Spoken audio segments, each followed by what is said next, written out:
শস্য ভাণ্ডার ও আমের রাজ্য সীমান্তবর্তী জেলার নওগাঁয় ৭টি উপজেলায় অবৈধ ইটভাটায় পুড়ছে কাঠ, পরিবেশ হচ্ছে বিপন্ন।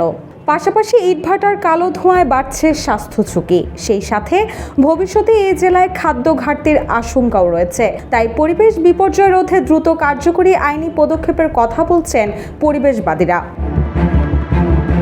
উত্তরের জেলার নওগাঁয় অবৈধ ইটভাটাগুলোতে নীতিমালার তোয়াক্কা না করে অবাধে চলছে বনজ ও ফলক গাছ পোড়ানোর মহা উৎসব।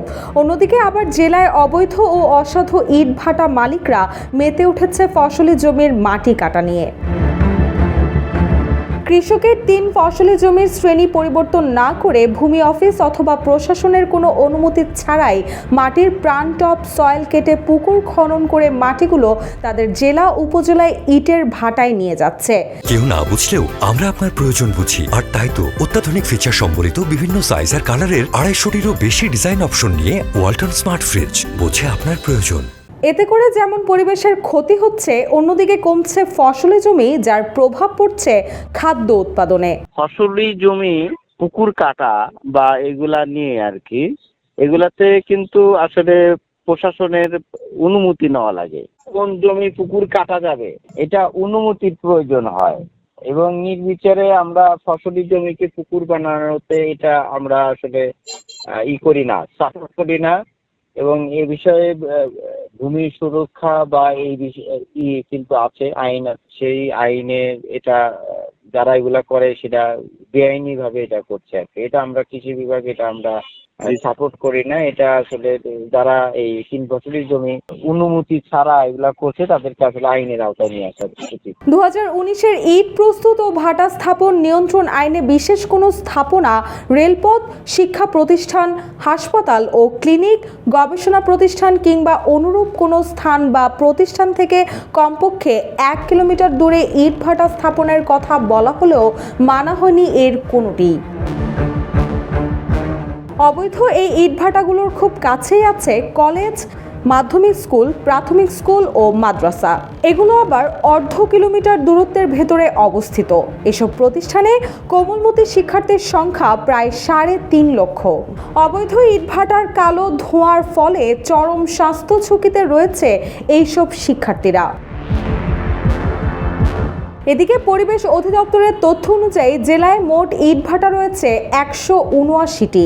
এর মধ্যে মাত্র ২৬টি ইটভাটার বৈধ কাগজপত্র আছে, আর বাকি ১৫৩টি ইটভাটা অবৈধভাবে চলছে।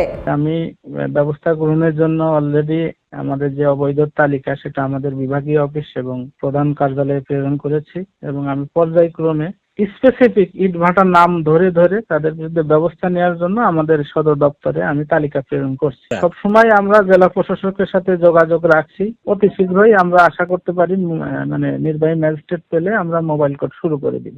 এ বিষয়ে জেলা প্রশাসক বলছেন, বর্তমানে তাদের ম্যাজিস্ট্রেট স্বল্পতা রয়েছে, যার ফলে এই ইটভাটাগুলোতে অভিযান পরিচালনা করা কিছুটা সমস্যা হচ্ছে। তবে এর বাহিরে ঢাকা থেকে ম্যাজিস্ট্রেট আসলে মোবাইল কোর্টের মাধ্যমে ইটভাটার জরিমানা উচ্ছেদ অভিযান পরিচালনা করা সম্ভব হবে। বর্তমানে আমাদের জেলা প্রশাসনের কর্মকর্তার স্বল্পতা রয়েছে, যে কারণে আমরা সবসময় ম্যাজিস্ট্রেট নিয়োগও করতে পারি না। কিছুদিন আগে আমরা সকল করাত কলেজ, অবৈধ করাত কলেজের বিরুদ্ধে আমরা যখন ব্যবস্থা নেওয়ার চেষ্টা করেছি, পরিবেশ অধিদপ্তরকে বলেছি, তারা তথ্য দিচ্ছে। তথ্য আমরা পূর্ণাঙ্গ করে আমরা সকল কিছুর বিরুদ্ধে ইনশাল্লাহ অবৈধ যা আছে সবকিছুর বিরুদ্ধে ব্যবস্থা গ্রহণ করবো ইনশাল্লাহ। যদি কোনো ধরনের কাঠ পোড়ানো হয় সেজন্য আমাদের উপজেলা নির্বাহী অফিসারকে চিঠি দেওয়া আছে, তারা যথাযথ ব্যবস্থা নিবে।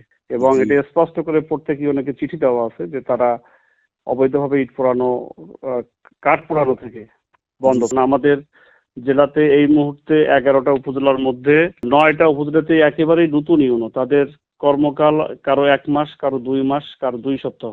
কাজেই তারা নিশ্চয়ই পরিবেশটা বুঝে এটার বিরুদ্ধে অবশ্যই ব্যবস্থা নেবে।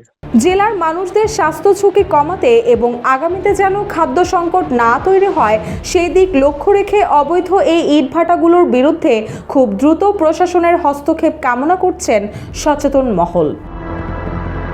রুশাসুর, জয় জয় দিন।